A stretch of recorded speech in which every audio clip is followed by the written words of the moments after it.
Hi, everyone. My name is Vincenzo Berghella. Once again, welcome to this new edition of Age.com FM, The Extraordinaire Within You, led by Kavita Narang, my partner in crime, and really the ideator behind this series. So, Kavita, take it away. Thank you so much, Vince, and thank you so much, everyone, for being with us here today. As always, I will just go ahead and state our mission and vision real quick, and then I will do a wonderful introduction of our very esteemed guest today, Dr. Michael Foley. So, real quick, again, mission, we really came up with this podcast series to help create a platform for global mentorship and inspiration where, younger physicians and researchers around the world, we always see these great leaders in our field and wonder how they do it. This is the whole point for them to bring their stories and their journeys to inspire us. And I hope you all are inspired because today we have with us a very amazing session with a very remarkable Dr. Michael Foley, who is a trailblazer and international expert in OB critical care. Dr. Foley's extraordinary career includes serving as the professor and former chairman of the Department of OBGYN at the University of Arizona in Phoenix, as well as the former president for the Society for Maternal Fetal Medicine. He is currently serving as a senior medical advisor for Sarah Prognostics, which is doing some incredible groundbreaking research in prediction of preterm birth. As a natural-born leader, Dr. Foley also plays a vital role as a founding instructor and faculty member of the Dan O'Keefe Leadership Academy that is run by SMFM every year. Absolutely incredible course that I invite everyone to really consider attending because I've learned and gained so much from that personally myself. He's also an author and his latest book, Leading Humanity, which is an inspiring book where he blends ancient wisdom with modern day leadership and was also recently translated into Japanese. So also another book I recommend everyone to check out. You can grab your copy on Amazon very easily. Overall, Dr. Foley has profoundly impacted medical knowledge and has served as an extraordinary mentor to generations of medical trainees, including myself, imparting invaluable medical knowledge and worldly wisdom. So I'm really grateful for all of you that are here with us today to hear his story. Take it away, Dr. Foley. We always start off to be grateful for, so for you to share something. Oh my gosh! So thanks so much, Kavita. What an amazing introduction. I'm humbled by that. It's just such an honor to be considered among your experts that you've had come in and leaders that have come in. I was just thrilled to be able to even be part of that list. So thank you very much for including me. No, thank you for being here. Mm-hmm. So, like I said, we always start with maybe one thing that you want to share today that you're grateful for. And then Vince, you can go ahead and do that too. Oh, for me? Well, there's a lot of things that I'm grateful for. I think, of course, following Easter, I'm grateful for my faith and my health and relationships around me, both with my wife as my high school sweetheart, married 41 years, to my children and my grandchildren who had my grandchild, Weston, in Pittsburgh, had a birthday this past weekend. And then another grandchild coming from my son, Michael, and his wife, Lindsay, coming in May, baby Noah coming, just so exciting. So I am grateful for all of this. That's wonderful. Always, family always a reason to be grateful. Vince, how about you? Your turn. Yeah, a bit different this time, so I don't repeat myself. I think, yesterday was the anniversary of my dad's birthday. He passed away now 4 years ago, but I wanted to dedicate to life. His life was wonderful. Actually, recently, Michael Menuti, the former chair of Penn, passed away. His funeral was this morning. Wow. And, the Pope also passed away. So I want to celebrate some, great people and just be happy and grateful that we're alive and we can follow some of those great leaders. Yeah, thank you. And I concur, I agree that gratitude towards family, friends, and the great leaders in our life. For me, I think being able to share this hour with both of you who are truly some of my most important career and life mentors, and be able to use this platform to share your story with the world is something that I'm truly grateful for. So thank you both for being here. And I think we'll go ahead and just jump right in. So, Mike, one of our favorite questions that we love to start with is, I start this question with everybody. How did your childhood shape who you are today or shape your life? wow. I had a fantastic childhood. I was born in Castro Valley, California, and my brother, who was about 15 years older than me, actually was a Navy SEAL at that time, one of the first group of Navy SEALs, SEAL Team 1, actually. And he was a frogman and all of these things. And I didn't get to see him that much, but one of the things that he got me involved with at the age of about 7 in California was in the martial arts. So that really kind of started off my love and passion for martial arts and martial art training. My dad was in recreational land, and so that meant that we would go to a lot of cool places, and they would develop and sell the property there. So started off in Incline Village in Nevada by Lake Tahoe, and then we went to Yosemite Valley. I lived on a 1,300-acre ranch there with horses for a couple of years, and I lived in a very, very small town. And then all of a sudden, I moved to downtown Chicago, which was a cultural shock for me in 7th grade. So in 7th grade, I had to adapt. I had to have flexibility. I was a California kid in the middle of a Midwestern town where the class size of my 7th grade class was bigger than the town I came from in California. Wow. So it was quite the adjustment. So I found myself having to be incredibly adaptable and flexible at that point. And then again, of course, we moved again to a different suburb in Chicago, which is really what set my life in the direction of importance. And that is, I started high school. And I met my wife when I was 16, and she was 15.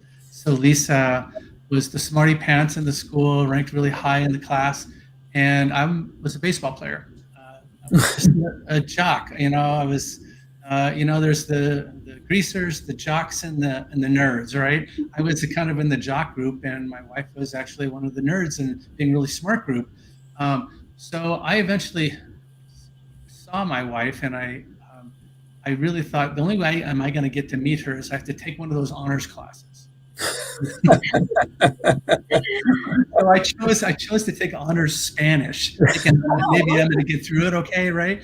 And so it was that April of 1974 that we started our first date, and we've been together now for 51 years and married for 41.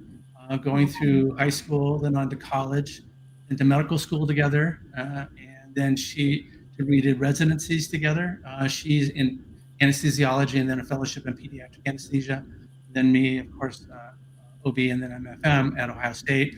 That I'm talking about trajectories in my childhood. Those are the trajectories I think that most influenced my life. Interesting. I'm going to jump in that, Mike. A lot of people we interviewed, I like to ask, where your drive or passion comes from. And a lot of people say, mom or dad, or, a lot of them actually so far grew up in different countries and moved to the US later. By the way, another thing I'm grateful for, Federica became a citizen on Friday, my wife. Congratulations. It sounds like that it's Lisa and a date and wanted to look up to her. Maybe it was your drive, or was it a mix of things? What do you think? Well, I can tell you where the drive came from. It was entirely Lisa's inspiration. She was the one who told me that I am smart enough, and I should stop just getting B's and C's where I could get A's. So after I met her, I was a BC student in high school, and then I got A's the rest of high school after I met her in honors classes, and then we went to college together, and I think we got 2 B's or 3 B's between us, the whole college. So it's not because all of a sudden I decided I was going to have this motivation. It was because Lisa planted that seed in me, believed in me, and just pushed me in a really good way, in a way that allowed opportunities to open up in front of me that I never imagined. Baseball was really great, and I recognized that. I was planning to play pro baseball, and even in college, I thought that's what I was going to do. And I was never pre-med until I was pre-vet. from my time on the farm back in California. I wanted to take care of animals, and I worked for a veterinarian in downtown Chicago, and I just couldn't see myself being involved with, having to put so many animals down because of financial issues. So I decided I'm just going to have animals, which we do now. We have dogs and stuff. But Lisa was pre-med from the very beginning, and straight on. That was always her goal, and she is the inspiration for me to be where I'm at right now. Yeah. That is so beautiful. I think it really goes to show like how just having one person believe in you makes a whole world of difference, and then to be married to that person, be your partnership for whole life. You guys have truly created a remarkable life together. And I want to talk a little bit about when you talked a little bit about martial arts. For our listeners that probably don't know, Dr. Mike Foley is actually an 8th degree grandmaster in Tong Soo Do, and you run your own karate martial arts school with Lisa too. How did that come about? And your journey, like, did you inspire Lisa into martial arts, or was she like? It feels like you both complemented and brought something out in each other. Yeah, the martial arts. I guess I'm in my 60th year of martial arts training since. Beginning with my brother in the training in California. And actually, my original teacher is turning 83 today. It's his birthday, and Gabe Vargas in California. He was my original teacher, and I kind of continued to train, but it was always kind of this under the radar kind of training for everybody. They didn't really know so much that I was in martial arts. And then we got to medical school, and we were working at Cook County in Chicago. And the old Cook County actually had a number of break-ins, car break-ins and damage. And even one of our students got attacked. So I put together and started the Chicago Medical School Karate Club. And I started teaching martial arts to my fellow colleagues, and that's when Lisa started. And she started training with me, as did a lot of people. And we went on to residency. We kind of just trained on our own because it's kind of busy during residency and fellowship. And it wasn't until we moved out to Arizona that I decided to actually start my own school. And because Bonnie, at that time, our daughter, she was 3, and it was time to move on. So I went to all the martial arts schools, and I trained here to see which one I would send her to, because as a maternal fetal medicine specialist, when are you going to have time for that? Right. So I is my camera out of focus at all, or is it? A little bit, Mike. It's fine. It's fine. I don't know what's up there. Oh, there you go. There you go. Yeah, it's better. Yeah. Excellent. Well done. It's a gremlin I talked to you about, right? Yeah. Right. Get back in you, those gremlins. So I ended up actually starting with my daughter, Bonnie. We built a little guest house and put a little karate school in there, and I began teaching her. And then people in my office, and then patients and families and neighbors. Wow. And it kind of grew to a point where we ended up starting our own nonprofit organization. So we have started off as a number of Foley Family Tong Soo Do to Children's Path to Peace, to actually what it's called now, the Center for Humane Living. And we now have a center that we teach out of Phoenix. Lisa began training really diligently when our middle child, Molly, wouldn't do it unless mom did it. So, so all of the kids trained. It's a family affair. And we've taught for free out of our own home and out of our center now since 1991. And it's become our passion. It's become our ability to transcend and to give back to the community in a way that can improve other people's lives in a way that we always hope that we could through medicine and through martial arts have both been really fruitful that way. That's amazing. And I feel like, there's a lot of, when you teach and do lectures in medicine for everyone it seems like you are able to bring a lot of wisdom from your martial arts that really does inspire, all your learners, so thank you so much for always doing that. Well, no, thank you. It's an interesting story about, you start off, I started off here in Phoenix and was going gung-ho as an MFM, and I brought critical care and fetal therapy and stuff to practice here in Phoenix. And Dan O'Keefe has kind of been my strong mentor in that arena. He recruited me, he and John Elliott and the team. And I came there and worked as a MFM. And over about 3 or 4 or 5 years, I became the president of the group. And I became the leader of the group. And I still did critical care, and we were pretty much the only game in town at the time. And it became really, really busy. And we had 5 offices and 4 or 5 hospitals recovering. And then my oldest daughter, Bonnie, who was the 3-year-old that I talked about earlier, and I got to the college-looking years, looking for colleges. And I was still taking call, not as much as all the rest of the docs, but still taking call, managing the offices, coming in for the critical ill patients, saying yes to everybody. And I went through burnout. I went through significant burnout. And it wasn't for my wife and Dan O'Keefe to recognize that I needed to make a change. So actually, I started working more part-time as an MFM and doing consults, and became the chief medical officer at a healthcare system called Scottsdale Healthcare, now called Honor Health, for 3 hospitals here in Scottsdale. Totally different role, totally different model. When I got there, though, I decided to get a coach to help me. She turned out to be one of my black belts, by the way. And Wow. she became my coach. And one of the things that she asked me, just like you did, Kavita, is like, do you think that maybe martial arts and medicine could come together somewhere? I go, no. Nobody wants to hear about martial arts and medicine, and nobody in martial arts wants to hear about medicine. She said to me, she looked at me, kind of tilted her head funny and said, do you think that's true? Really, really true? And got me to think. And while I was over there, I began to write articles for the newsletter for Scottsdale Healthcare as the CMO. And it was Ancient Wisdom for Modern Medicine. So I write those, and that turned into a book, a second book, a third book, a 4th book on martial arts and how martial arts can affect leadership in life.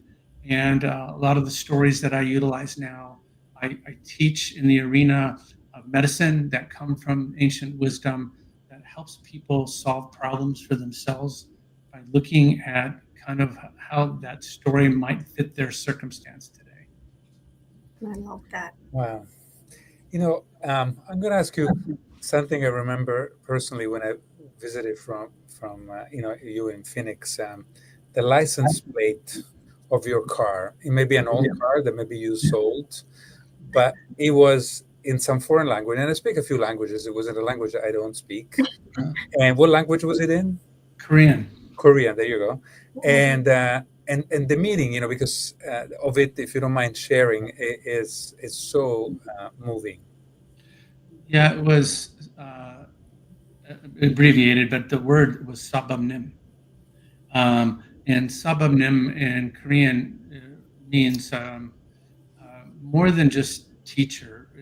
It's kind of like translated, kind of like teacher would be in Japanese, like sensei. But sabamnim goes a little bit further. It's actually for someone who has really takes great effort into living the way they practice.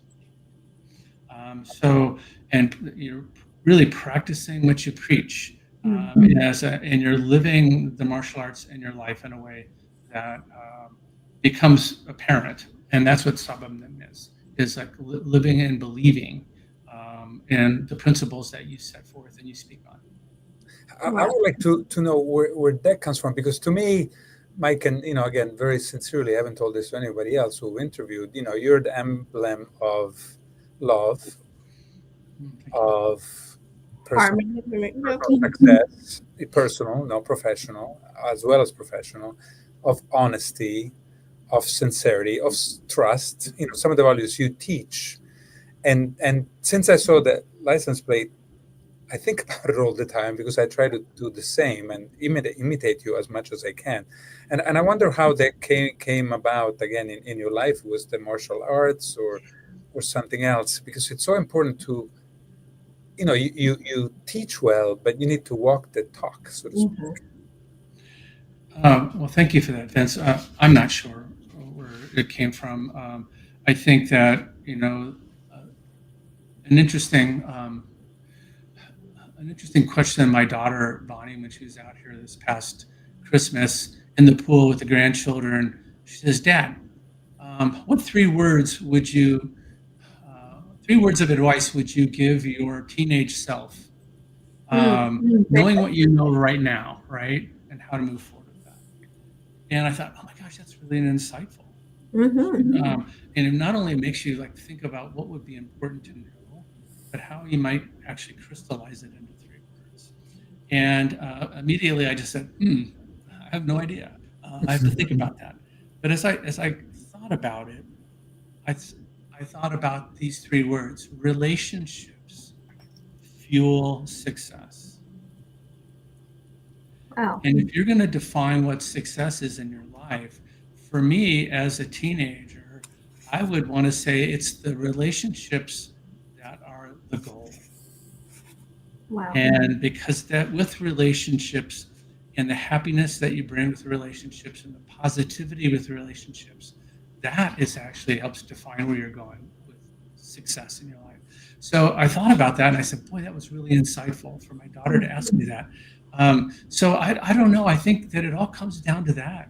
I think what I've learned from the mentors around me, beginning with Fred Sussman and Steve Gabby and Jay Imes and Mark Landon and all the way out here, Dan O'Keefe and John Elliott, Marla Mills, all the Jordan Pearl, all the people that have been around me for a long time, I've recognized that they are bringing out the best in me. And those relationships are making me learn more about myself, my own triggers, to have improved emotional intelligence, to understand, what I say, how it might affect people. So it's kind of peer, both self-awareness, self-management, peer awareness. It comes from working with a number of people in the relationships that you develop. So for me, I think it's the relationships that have fueled that success. Wow. That is so beautiful. I love that. I'm going to put that as my motto somewhere. And, I think another important thing about your whole journey is you're such an exemplary leader, in every role you've been as a leader. At what point in your life did you discover this skill set in yourself, or how did you nurture, how did you, craft or hone on this leadership skill that you do so effortlessly and inspiringly? Well, thank you, Kavita. I don't know the answer to that. I never really kind of set out to be the leader for anything. And again, I'm just trying to build relationships that are sincere. And if I look back, and I want people to be treated fairly. I want everybody to be included in decisions that we're making. I don't want anything to be appearing or looking transcendent, non-transparent, when we're having conversations and leading groups. And I think just that, I didn't get leadership training, and I recognize from Dan O'Keefe that he pushed me. He says, you need to get formal leadership training. Just because you know really a lot on the clinical side doesn't make you a good leader. And I think it kind of evolved towards getting some education around that, and then recognizing that I had the ruby slippers on all the time. And I just had to click them together and say, hey, my life has been one where I've had to be in a lot of transition. I've had to live in different places. I've had to meet different people. I've had to develop relationships. And I've had a strong foundation in my life with Lisa to help support me and to continue to encourage me while I'm there doing that. So you can't do that without that foundation. One of the things that I learned when I was in burnout that I actually passed on as part of the first martial arts story in medicine was the fact, and I tell this story everywhere about balance and harmony, is that if you just try to balance one thing or another, and it's a dichotomy, it's this versus that, it's medicine versus life. And we know, and I learned very quickly, that it's a lot more than just those two things. It's health, it's children, it's family, it's relationships. There's all kinds of things that you're trying to keep in the air. It's all these plates spinning like the clowns of the past, spinning all these plates in the air, and you got to keep them spinning. So it turned out to be that it's not about balance anymore. And when I started leaving, not that cliche, a balanced life to the sidelines, and really kind of embrace this concept of harmony and recognizing that harmony, like a guitar with 6 strings, you have to tune each string actually to play a beautiful chord. And that beautiful chord is what we try to make our life. And each string requires tuning. And I recognized this for myself, and I began to teach people when I was the CMO, because all I worked with were people that had breakdowns, doctors that had breakdowns. And the only way that I can turn around is to get them refocused on harmony. And so we would start off with, okay, career and professional growth. What are some short-term and long-term goals? What about short-term and long-term goals around family? You know, your partner relationship, the relationship with your family, your kids, your mom and dad, brothers and sisters, aunts and uncles. You know, that's a really important. Then what about personal passions, things in life that you kind of define who you are? And we all have certain skill sets, but we, you know, some people are artists or play musical instruments or sing or paint or write, or they have these incredible talents and they put them in a box and put it under their bed because they're too busy and they feel too guilty about doing those things because there's a priority at work, priority at home. I can't do those things anymore. And then I found that if you do that, you generate an animosity later in life, that you do not have that in part of your life. And you must have given it up for something. And then you get mad that you gave it up for this or that. And that's when I found the breakdowns for the doctors when I was CMO. And I applied it to myself, is that you put short-term, long-term goals around the things that are personal passions. The things that you put personal short-term and long-term goals around things that you can do in the community and transcend, around your finances, around your spirituality. And those 6 strings, actually, when you put time around them, actually define life priorities the way that we look at them. So for me, it really helped me come out of the doldrums of being burnt out, or emotionally exhausted. You know, you just don't see the rewards that you used to see, and that just not treating people the way that you want to treat people. And so that is something that I learned about myself. And then once you learn something about yourself and you can tell people how it really helped you, that's when people listen. So you're not preaching to them, you're just telling them how you helped yourself.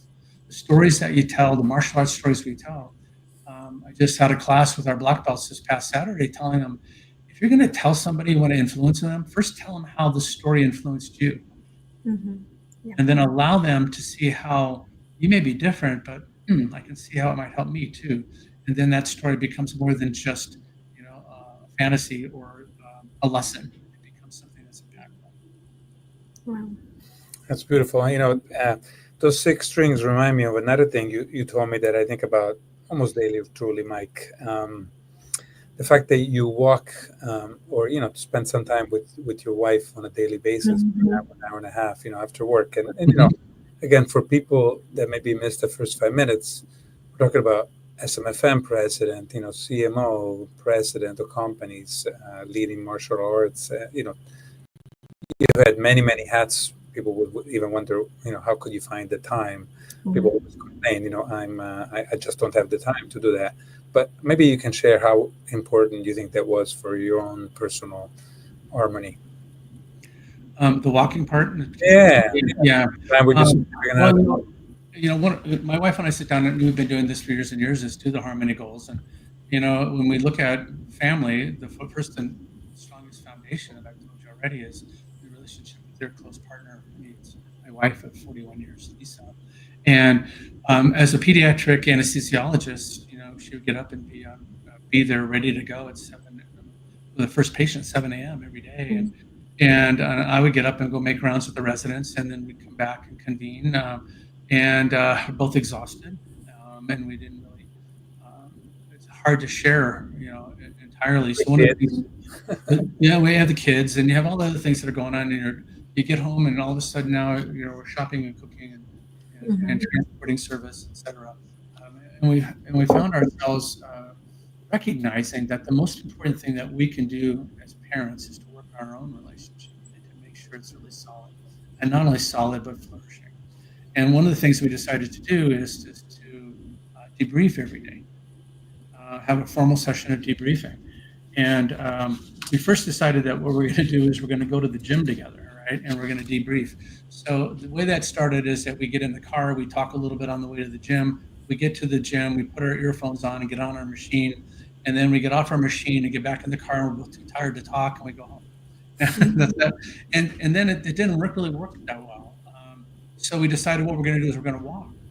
And so we're going to walk. And that started off with its own little obstacles too, because, there's a tendency for people to debrief and say about all the bad things that happened to you that day. Like, you won't believe what happened to me today, da, da, da. And by the end, after the third or fourth bad thing, you're like, oh, gracious, why you quit that job? And I said to my wife, I said, boy, it sounds terrible. She says, what do you mean? I love my job. This is great. And I said, wow. So we decided at that point is that what we're debriefing is not necessarily reflecting what we want to reflect. So we started saying, let's start off with the 3 to 5 positive things that happened to us during the day. And then the negative things were still negative, but they had far less sting. And we were much able to more just listen to each other and try to solve. Because our jobs are about solving problems, and we always feel like we have to solve problems. But sometimes solving the best problem is just listening. And so that became a really, really important thing, to the point where now every morning, except for today, I'm here, but every morning we get up and take our Great Dane Mary on a walk for 2 miles every morning. And we try to do it in the afternoon while it's still cool in Phoenix. So gives us time to talk. Now that we're both retired, it's a totally different world, but it gives us the opportunity to have a lot of conversations. But keeping our health through walking and building our relationship has been the cornerstone of either our successes and happiness. No, that's beautiful. I love that. And as someone that's witnessed you and Lisa together interacting as well, it's just, you guys have this just beautiful, it's almost like you see a couple in the new honeymoon phase all the time. I know this is about your career and everything, but just as a life lesson too, what do you think is your secret to this long-lasting, beautiful, healthy marriage, if you have to share? I think it's not like a single secret. I think there's a lot of things that go into it. I think the most important of which is what is it that I can possibly do to make her best self? I love that. And what she does to make me my best self. And I can tell you that the books I've written, 5 editions of Critical Care book, all of that started because of the Harmony goals. And Lisa saying to me, you need to write those things down. And you get up early, you go to work, and I get there at 5 o'clock in the morning before I saw patients, and I would start writing the chapters. And that's how the first book, I wrote the whole book essentially. And then I called Mosby and said, I have a book ready for you. Wow. That's not how you do it, right? Of course. So subsequent to that, when it changes, but it was only because of Lisa. And the same thing with the martial art books is that you need to put that on a paper, and she's holding me accountable to do that. She's trying to make me my best self, so, and I think that's the key, is you have a supportive partner to do that. I'm thinking, a lot of MFMs are probably listening. We do this through the Pink Journal, AJOG MFM and SMFM, and you have been, and everybody says so, one of the most effective and happy, prolific SMFM president ever. Maybe it would be good for our young people to know. I bet you didn't seek that position at all, like you said before, like you didn't seek any of your career highlights. But how did you get into it? And again, what advice would you give maybe junior faculty who's beginning to get involved in a committee and maybe looks at the current presidents and thinks maybe one day it could be me? What advice would you give to them? It's a great question. Yeah. No, that's a really good question, and it kind of fell on me serendipitously. But I started off by trying to get involved with I think all of us have this picture that we want to do something that's bigger outside of our own self-sphere. We want to make an impact, and we want to do something that's bigger than any one of us. And that's why we're part of SMFM, because it's something bigger than any single individual. So I ended up getting into the society because I really couldn't get on any committees to start. And I was in private practice at the time. I was in an academic center, and I couldn't get in. So it was at the time kind of difficult for people to get in. But I found my way into it through the critical care special interest group. And so I ended up inheriting that and running it in a different way, where I started bringing in residents and fellows, and it made it into an educational opportunity for them to present in front of a group of leaders in critical care. And critical care is much larger today than it was back then. There was only a handful of people. The same people are still there, but the whole room has now grown. And that has moved to the point where all of a sudden, I then was asked to give a lecture for the course on critical care. And at the time, it was Steve Clark, David Cotton, Jeff Phelan, Gary Hankins. These are the leaders at the time that were asking me to come in and actually speak at some of their sessions, which I thought, wow, that's a huge deal. And I felt like so overwhelmed because these are like the icons in the field. And they're actually asking me. So I went and I went a couple of years and gave a couple of talks. And then they asked me to take over the postgraduate course. So I then built the postgraduate course and grew it to be a large attendance, which the Society of Maternal Fetal Medicine Board of Directors said, how can this person that's a non-academic, so to speak, as they called it, private practitioner do this? And so my mentor at the time was Jay Imes. He was my mentor from Ohio State University, and he advocated for me to get a spot on the board of directors. Wow. When I got to be on the board of directors, and eventually after spending time as a board of directors, I was called to be the president of the society.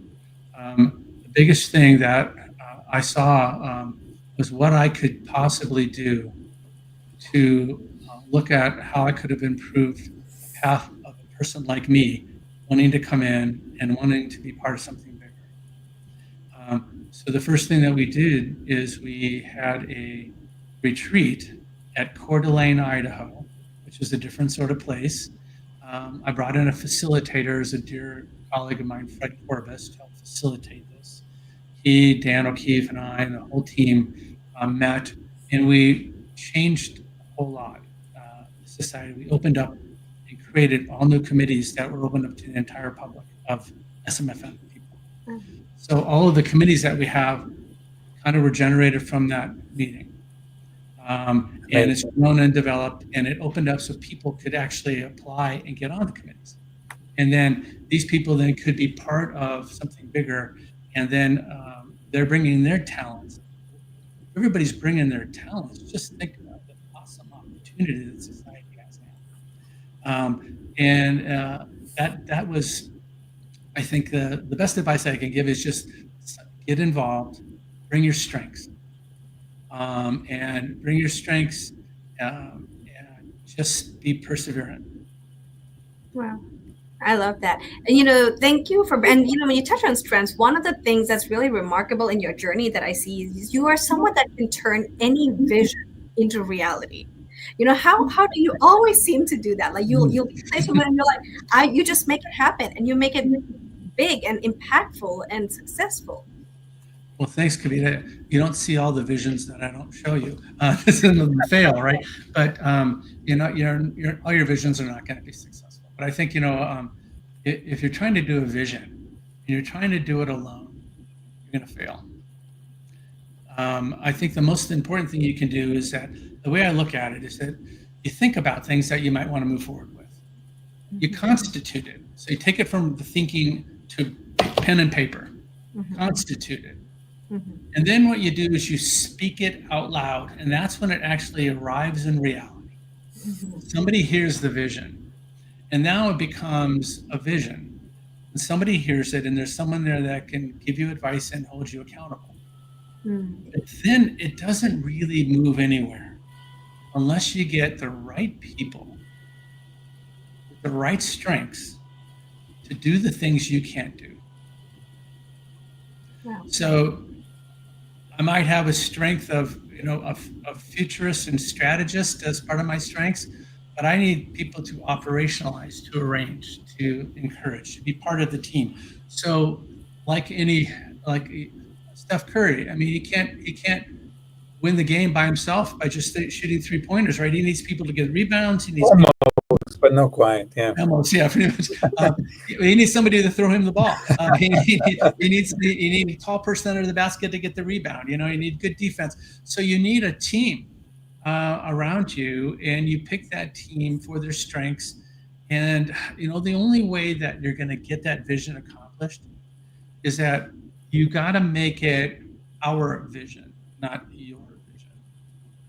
I love that. And it's like, if it's my vision, I own it. No, if you want something to happen, it's got to be ours, which means everyone has to contribute and have ownership in it to a success. And once it becomes our vision, and you then, as the leader, recognize that you're taking accountability, but you're giving all of the rewards of the successes to all the people who really do the work. Wow. When you do that, then visions happen. Yeah, the power of the team, it's unbelievable. I think another thing that may be helpful for our listeners, Mike, is you were talking about private practice, but doing academia at the same time, because books and critical care leader.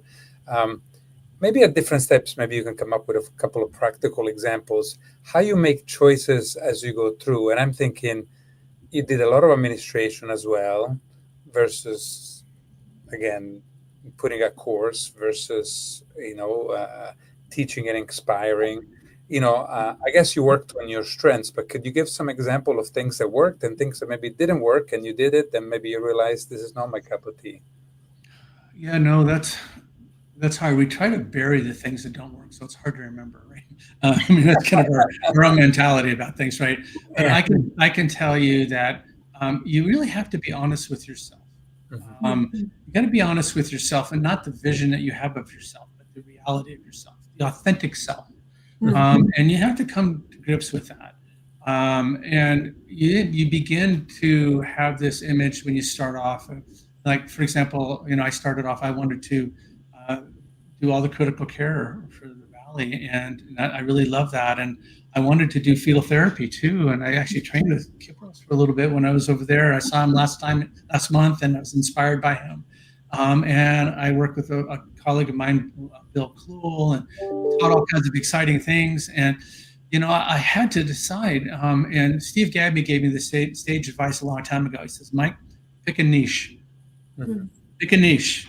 Pick an area for you. And I said, well, no, I like all the areas. I want to be a well-rounded maternal fetal medicine specialist. Okay, that's how I ended up in Phoenix, not staying at Ohio State just doing critical care, because I wanted to do everything. When I got down there and tried to do everything, I recognized that it's not sustainable. Right? It wasn't sustainable for me. So I had to make the difficult choices of being able to back off on certain things and give them to someone else and encourage them to be successful. And then I didn't have the energy to continue to do critical care at the level that I wanted it to be done on everyone.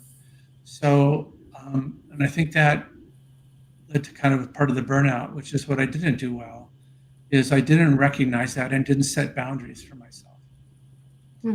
So I think the biggest advice I would have given myself there is hey, you need to identify your niche, something that you like to do, that you get energized by doing and love it.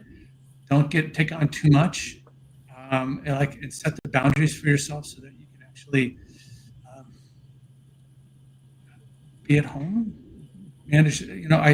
I love this adage. My wife taught me this a while back. She says that early in your career, you have these three components: time, energy, and money. Right? So 3 components: time, energy, and money. In your early part of your career, you have pretty much a lot of time, you have a lot of energy, and you have no money. All right. And then your mid-career, you have no time, you have lots of energy and some money. And then later in career, you have lots of time, lots of money, hopefully, and no energy. So if you begin to recognize that for yourself in how you manage your energy and recognize where you are in your career, you have to start thinking that way. And I wish that some of the failures that I had, I wish that I probably would have had better boundaries, because I had to jump off the cliff rather than to be smart about the decisions. And, it's like I became a CMO, and I've never been a CMO before. I just did it because I took a big cut in pay. I went to business school. I learned a lot of things that I was doing that. And it was really helpful in my career. So it was a good move. After all, sometimes you think things are good luck and bad luck, and they're not. They're not either. So you just have to be patient and watch how they work out.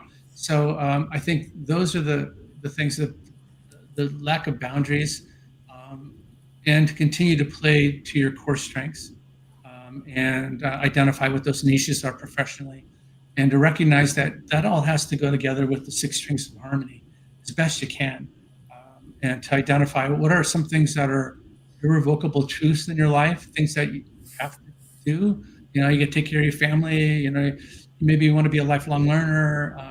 For me, I want to transcend and improve the lives of other people in a really positive way.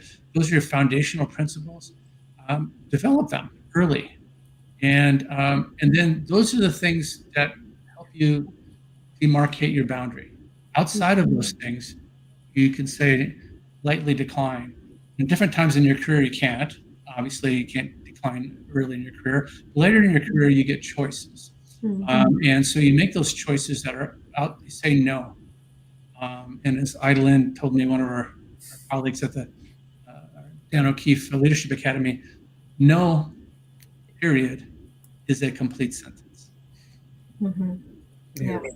No, I love that. Speaking, you have all this great advice. I want to just go back a little bit when you were talking about how, before you became SMFM president, you were asked to give talks and, feeling overwhelmed. And, for a lot, you even had to, for a lot of our audience that may not know, Mike had to run and become chair of Department of Surgery at, which is not even OBGYN department at University of Arizona. When you're asked to step into a new role, something you've never done before, and that, a lot of people have this self-doubt. Am I the right person? Am I going to be good enough? Am I going to do well? What is the mindset that you have that helps set you up for success when you're stepping into something new that you've never done? Oh, yeah, thanks for bringing that up, Kavita. That was an interesting time in my life. It was towards, I've been the chair for about 7 years or so. OBGYN. OBGYN. Yeah, at University of Arizona College of Medicine, Phoenix. And then there was a time where there was kind of an unexpected change in the leadership in the surgery department, and the chair moved on. The dean asked me, kind of voluntold me, as I say, that would like you to step in as the interim chair of the Department of Surgery until we get, should be a short period of time, and we'll get somebody in there pretty quickly, a couple of months, and get everything kind of settled in so there's some stability for the decision making. And so when I thought about that, I thought, are you crazy? You're going to send an OBGYN to lead a Department of Surgery? That's not going to go well. I kind of thought this is a nice challenge. My department was actually pretty strong and stable at the point, and it could probably deal with, me stepping into the role for a little bit of time. So I took on the responsibility. And jumping into that, you can't really be prepared for it.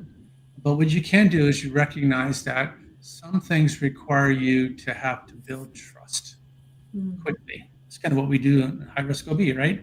We build trust with our patients very quickly.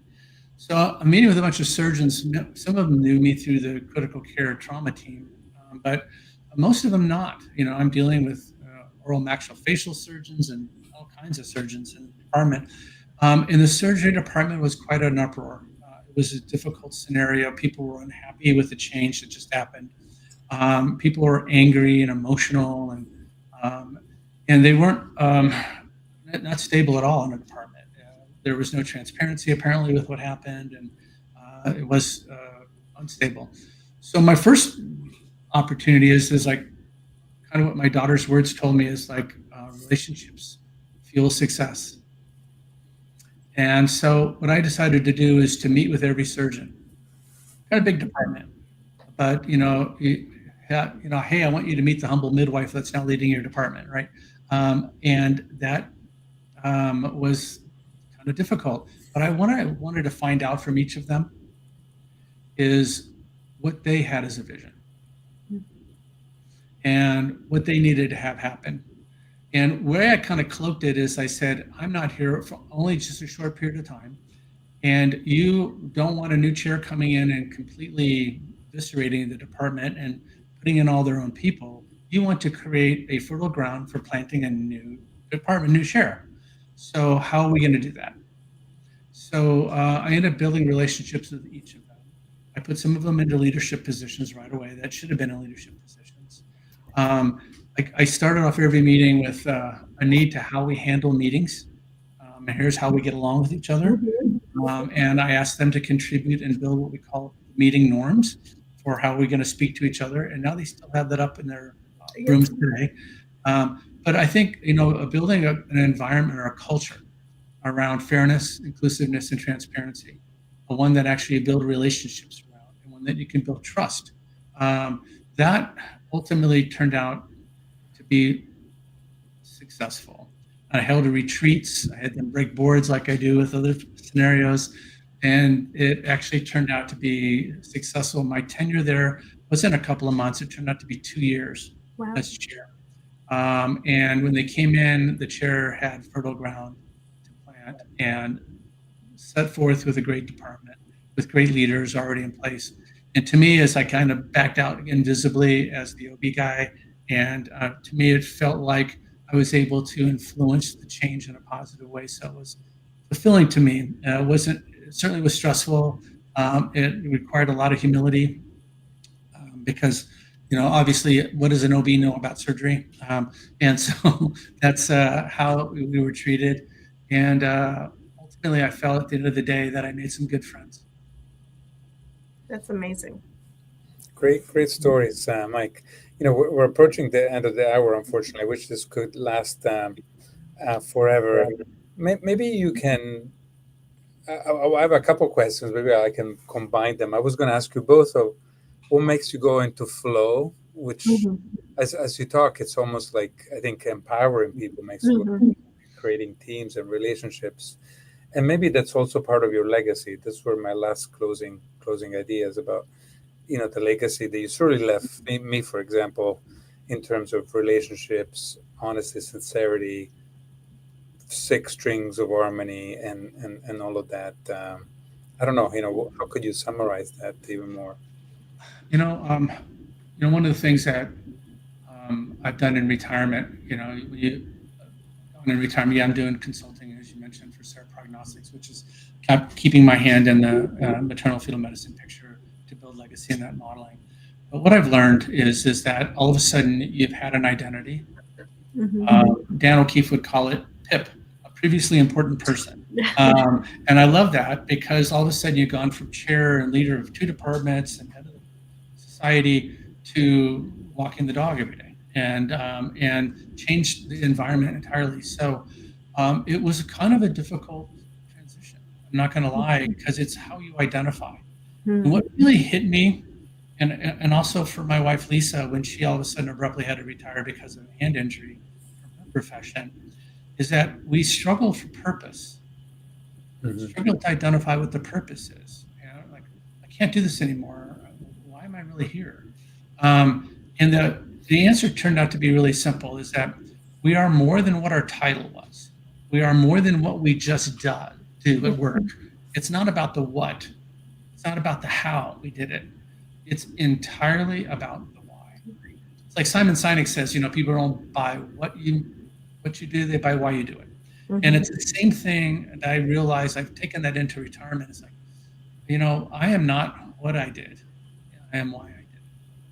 And I'm beginning to understand that transcending a little bit into this model of humility and lifelong learning, My why has always been what I can do to improve the life circumstance of others. It's a transcending model for me. My why is transcending, and also as a teacher and a learner. My why is teaching and learning and transcending. Can I do that outside the medical arena? Absolutely. Which is what I'm doing through leadership and what I'm doing through martial arts, and I'm trying to pull this together. So I guess the flow comes from always attaching yourself to the why and not the what. The flow comes from the transcendence. It comes from this concept in Japanese martial arts called Shoshin. Shoshin comes from, it really means beginner's mind. Mm-hmm. And beginner's mind is one of humility, is that once you think you know something, you don't. So if you can approach things in life, whether they be in medicine, outside of medicine, with this beginner's mind, and always look at learning as the opportunity, it really come in handy during this time of retirement, where you always have to keep learning. And your why is one of learning and teaching and becoming a beginner's mind and showing yourself that what you've been talking about all these years is really true for yourself. That's great. No, that is so beautiful. And I think I know we have just a few minutes left, but one last question also would love to ask you, like, if you could describe yourself in one word, what would that be? Well, I think I kind of said it, I was at the Shaolin Temple actually, and I met a monk at the Shaolin Temple, my wife and I, and I asked him that question. Oh, okay. And what did his training mean to him? And he asked me it back. And my answer, his was, of course, a discipline, and perseverance. Okay. That's what his was. Mine is transcendence. I love that. My word is transcendence, because what I really strive to do, the why, is to be able to improve the life circumstance of others, not anything in return, but to make their life situation better. And whether that be from philosophical aspects, medical aspects, teaching aspects, to make them understand the clotting cascade a little bit easier, or teach them about heart disease, or to teach them about harmony. These are all around that transcendent model. So thank you. That's clearly the word I told him. And that's what I truly believe. Yeah, that's wonderful. I keep on thinking, Mike, as we close it, I'm hoping, thousands of people watch us through, Facebook and X and YouTube, etc., LinkedIn. I'm hoping, you're having more grandkids. You have some already. I'm hoping at the end, the impact, it's global, but it's also close. I think you taught me that family is the most important. And I'm just hoping that in 20, 100, 1,000 years, this show gets seen by many Foley's generations and Berghellas and Narangs generations, and the messages of transcendence is loud and clear. So thanks for sharing that. It's really been a pleasure. Goosebumps many times during this hour. Certainly appreciate the opportunity to be included. Thank you so much for your time. Thank you. Always a blast. Thank you. No, thank you. And just as we're wrapping up and hearing all your story and all the beautiful wisdom you share, it brings to mind one of my favorite quotes from Pablo Picasso, which says, "Meaning of life is to find your gift, and the purpose of life is to give it away." And I feel like you are somebody that embodies that that quote beautifully, because all you do is you've worked to figure out your strengths, live it truly in alignment with that. And everything you've done ever since from that is to enrich and inspire the lives of the people around you.